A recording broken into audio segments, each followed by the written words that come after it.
રહ્યા છો P24 news Gujarat. Surat શહેરમાં લિંબાયત અને રંગીલા ટાઉનમાં જુગારધામ પર દરોડા।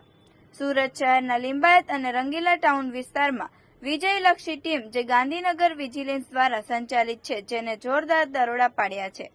લિંબાયતની જુગારધામ અને રંગીલા ટાઉનના ટેરેસ પર યોજાતા જુગારના જંથને પકડવામાં આવ્યા છે।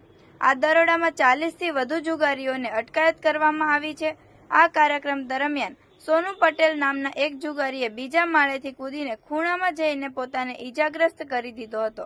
તેને તાત્કાલિક સારવાર માટે સ્મીમેર હોસ્પિટલ ખસેડવામાં આવ્યો છે। જમાવટ કરાયેલી ઇલેક્ટ્રોનિક સામગ્રી અને રમતોમાં લાખો રૂપિયાની બેટિંગ હતી। દરોડામાં પણ ઘણી મસમોટી કિંમતોના નાણાંની ગુમાવટ થઈ રહી છે।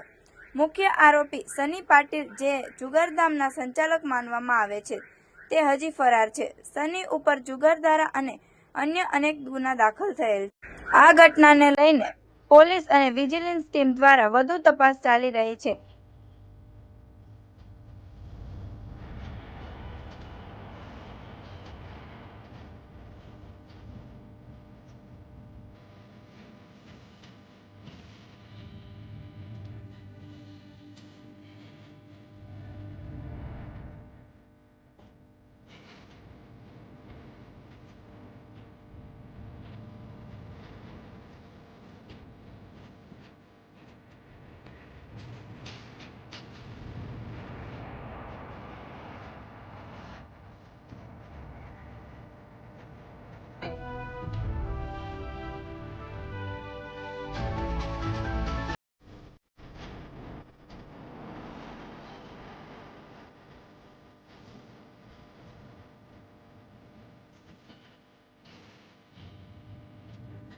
આવા અવનવા સમાચાર જોવા માટે જોતા રહો P24 ન્યૂઝ ગુજરાત।